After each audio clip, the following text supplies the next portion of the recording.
किसके ग्राम पंचायत चुनाव को लेकर सभी ग्राम पंचायत प्रत्याशी अपने अपने गांव से मैदान में थे। आपको बता दें कि उत्तर प्रदेश में चौथे चरण का चुनाव जो कि अंतिम चरण का चुनाव था जो कि बुलंदशहर में 29 अप्रैल को हुआ था। वहीं 2 मई को यहां रुझान आने शुरू हो गए थे। आपको बता दें कि गांव की जनता को एक अपने ईमानदार प्रत्याशी का भी इंतजार था, जो कि गांव की सरकार के लिए जो कि गांव की गवर्नमेंट के लिए गांव की जनता ने एक अपने ईमानदार प्रत्याशी चुन लिए हैं, जिसको लेकर आज हमारी टीम बुलंदशहर के गांव हिसारा में पहुंची है, जो कि एक नव निर्वाचित ग्राम पंचायत प्रत्याशी यहां चुने गए हैं, जो कि अभी ये नए मुखिया गांव के बने हैं। तो इनके जो जनता के प्रति क्या रुझान है, जनता को किस तरह से धन्यवाद देना चाहेंगे और जनता के लिए इनको वादे के जो मुद्दे हैं, जो विकास के जो मुद्दे हैं, जो इन्होंने वादे किए थे जनता से विकास के मुद्दों को लेकर, किस तरह के वो विकास के मुद्दे हैं और किस तरह से ये उन विकास के मुद्दों को कराएंगे, आज ये सब हम जानेंगे इनसे। हमारे साथ मौजूद हैं, हमारे साथ बने हुए हैं, जो कि गांव हिसारा से ये प्रधान पद के मुखिया गांव की जनता ने चुना है इनको।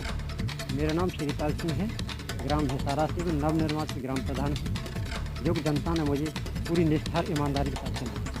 श्रीपाल जी, आपको गांव हिसारा की जनता ने आपको अपना मुखिया चुना है, जो कि आप पूर्व में भी अभी आपने 10 साल पहले 15 साल पहले चुनाव लड़ा था, जो कि आप हार गए थे। क्या कमी रही थी उस चुनाव में और जो कि वो कमी अब पूरी कर ली गई और आज आप गांव के मुखिया बने हैं। आज गांव हिसारा की डोर जो है वो आपके हाथ में है, तो जनता का किस तरह आभार करना चाहेंगे, किस तरह से धन्यवाद करना चाहेंगे गाँव की जनता के लिए? सर, मैं चाहता हूँ कि गाँव की जनता के लिए हम ऐसे कार्य करें जैसे हमारे गाँव के विकास मार्ग खुले रहें, जैसे शिक्षा, चिकित्सा मार्ग। और मैं अपनी गांव की जनता का आभार व्यक्त करना चाहता हूं, जो कि मुझे 2015 में हराने के बाद उसी जनता ने तुम्हें पूर्ण सत्ता में मेरी बात की। श्रीपाल जी, आप गांव में घूमे और आपने जनता से सुबह शाम डोर टू डोर जनसंपर्क किया।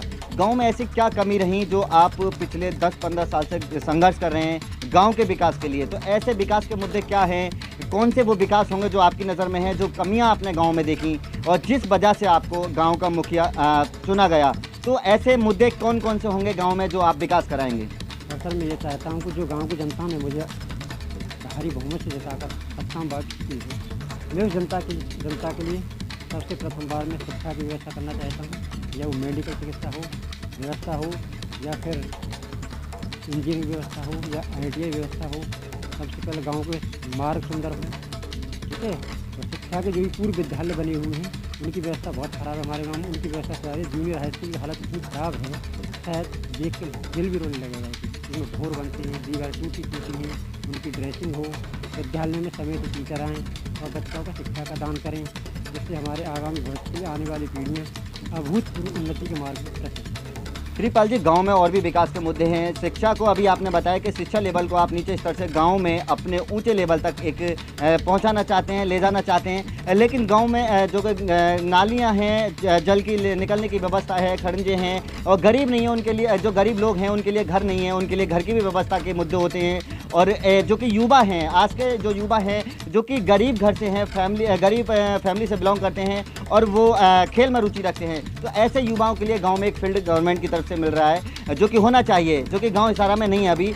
तो जिसकी वजह से अगर वो फील्ड में खेलेंगे और आगे उनको उसी सर्टिफिकेट पे आगे को उन्हें रोजगार का अवसर मिलेगा। वहीं हम बात करें गरीब लड़कियों की, तो गरीब लड़कियों के लिए सिलाई सेंटर गवर्नमेंट की तरफ से मिल रहा है, जो कि वो सिलाई का जो कोर्स है उसको करके और उसी सर्टिफिकेट पर उनको आगे रोजगार मिले। तो बहुत से ऐसे मुद्दे हैं जो गाँव हिसारा को चाहिए, तो इन मुद्दों को आप किस नज़र से देखेंगे? सर, मैं तो ये चाहता हूँ कि शासन प्रशासन मेरी मदद करें, तो मैं अपने गांव में ग्राम पालिका की स्थापना करने के मूड में, इसमें सारे विकास सम्मिलित हों। लड़कियों के लिए कॉलेज बने, लड़कों के लिए कॉलेज बने, गांव की हर गली साफ़ सुथरी हो, नया निर्माण हो, उनके लिए ऐसी व्यवस्था हो तो मैं पूरी तरह से बदल रहा हूँ। श्रीपाल जी, आप पिछले 10-15 साल से प्रयास कर रहे हैं कि आप गांव के मुखिया बने और आज ऊपर वाले ने आपकी सुन ली और आज आप गांव के मुखिया हैं। गांव हिसारा की डोर जो है वो आज आपके हाथ में है। तो आपका पिछले 15 साल से ऐसा क्या सपना है, खुद का एक निजी सपना, कि मैं उस सपने को पूरा करूंगा? तो आज जो गांव की जो सरकार है वो आपकी है, आप गांव के मुखिया हैं, तो आपका ऐसा कौन सा निजी सपना है, कोई एक आपका ऐसा सपना हो जो उसको आप अपनी दिल से और अब इस 5 साल की पंचायत में आप उसको पूरा करें? सर, मेरा एक बहुत महत्वपूर्ण सपने है जो एक तो मेरे गांव में मेडिकल कॉलेज की स्थापना है, जिससे मेरे गांव के या मेरे पड़ोसी गांव के बच्चों को दूर दराज शिक्षा का अध्ययन करने न जाना पड़े, क्योंकि दूरी बहुत होने के कारण अलीगढ़ है, बुलंदशहर है यहाँ बच्चे हमारे सब भूखे हम टूट जाते हैं, बैठ जाते हैं, पढ़ नहीं पाते, इसलिए उनका विकास क्लोज हो जाता है। दूसरा, मैं चाहता हूँ कि क्षेत्र कोई भी हो, मेरे गांव के ऐसा अवार्ड बने कि जिले की सुर्खियों की पढ़ाई और सरकार द्वारा मेरे गांव को अवार्ड मिले। तो ये थे गांव हिसारा के मुखिया जो कि श्रीपाल जी, जो कि अभी ये नवनिर्वाचित प्रधान बने हैं। गांव की जनता ने इनको आभार प्यार दिया है और गांव की जनता ने इनको अपना मुखिया सेवक के रूप में इनको चुन लिया है। तो अभी इन्होंने बताया कि मेरे सपने हैं दो, जो कि गांव में एक मेडिकल कॉलेज हो, जो कि आसपास के पड़ोस के जो बच्चे हैं वो उनको दूर ना जा सकें, और जो कि गरीब परिवार से बिलोंग करते हैं उनको भी पढ़ाई का और आगे बढ़ने का अवसर मिले। दूसरा सपना इनका यह है कि मेरे गांव के जो विकास के मुद्दे हैं, मैं इतने विकास की गंगा बहाऊंगा। ये शिक्षित हैं, पढ़े लिखे हैं, जो कि इनकी सोच है इस तरह की, और ये हर मुद्दे से गांव में विकास कराएंगे और उन्हीं विकास के मुद्दों पर ये अपने गांव को सरकार द्वारा ये गांव को अवार्ड दिलवाना चाहिए, इनका सपना है। तो अगर ये इस तरह से मेहनत करेंगे, जो इनकी सोच है, तो हमें भी लगता है कि आने वाले समय में अगर ये हर विकास के मुद्दे पर गांव के लेके चलेंगे तो इनको अवश्य सरकार द्वारा गांव हिसारा को सम्मानित किया जाएगा। तो ये जो चीज़ें होती हैं एक शिक्षित प्रत्याशी में ही हो सकती हैं। इनमें दोनों ही खूबी हैं, एक तो ये ईमानदार हैं और एक शिक्षित भी हैं। तो शिक्षित और ईमानदार प्रत्याशी ही होना गांव का ज़रूरी होता है, जिससे कि वो हर निधि से, चाहे वो पंचायत निधि हो, चाहे वो सांसद निधि हो, चाहे विधायक निधि हो, हर निधि से, हर मुद्दे से वो गांव का विकास कराने की पूरी कोशिश करता है। तो इस तरह के इनके मुद्दे हैं जो आपने सुने। ये गांव हिसारा के मुखिया हैं और इनका पूर्ण प्रयास होगा कि गांव की ही दशा अब की ये बदली जाएगी और गांव हिसारा में विकास की गंगा बहेगी। वहीं गांव हिसारा से युवा मौजूद हैं हमारे साथ, जो कि पढ़े लिखे हैं, शिक्षित भी हैं, और एक युवा की सोच होती है कि गांव का जो मुखिया हो, गांव की जो डोर हो, कैसे प्रत्याशी के हाथ में होनी चाहिए। गांव के युवा का जो वोट है वो किस मुद्दे पर हुआ और श्रीपाल जी को क्यों चुना गया, इनमें क्या खासियत थी, जो कि युवाओं ने भी, बुजुर्गों ने भी इनको प्यार दिया और इनको आज गांव का मुखिया बनाया। तो इनसे भी हम जानेंगे कि युवा की क्या सोच होती है, गांव का मुखिया किस तरह का होना चाहिए। नाम सुनील कुमार, मैं गांव हिसारा से बिलोंग करता हूं। सबसे बड़ी बात ये पूछ रहे हैं कि मुद्दा किसका है। सबसे पहले बंदा युवा पीढ़ी का यही होता है कि मतलब शिक्षित हो, ईमानदार हो और आगे को बढ़ाने का सोचे, मतलब गांव का विकास के लिए सोचे। तो इसी उम्मीद पे डॉक्टर श्रीपाल जी को हमने वोट किया, और क्योंकि ये पढ़े लिखे हैं, ईमानदार हैं, और इसीलिए हमने इन्हें वोट किया, क्योंकि ये आगे काम सही कराएंगे। क्योंकि पिछले जो और लोग प्रधान रहे हैं उन्होंने ऐसा काम नहीं कराया, जो इनकी सोच है वो ये करेंगे। मेरा मानना यह है कि हर गांव का जो कैंडिडेट है या प्रधान पद का उम्मीदवार है वो शिक्षित होना चाहिए, पढ़ा लिखा होना चाहिए और ईमानदार होना चाहिए, क्योंकि ईमानदार होगा, शिक्षित होगा तो विकास करेगा। तो ये थे युवा सोच, आपने देखी भी सुनी भी कि जो एक गांव का प्रत्याशी होना चाहिए। इनका कहना सीधा है कि जो गांव का जो प्रत्याशी होना चाहिए, गांव की जो डोर जिस मुखिया के हाथ में होना चाहिए, वो मुखिया सीधे तौर पर ईमानदार होना चाहिए, पढ़ा लिखा होना चाहिए, ताकि अगर पढ़ा लिखा होगा, ईमानदार होगा, तभी गाँव में विकास की गंगा बह सकती है।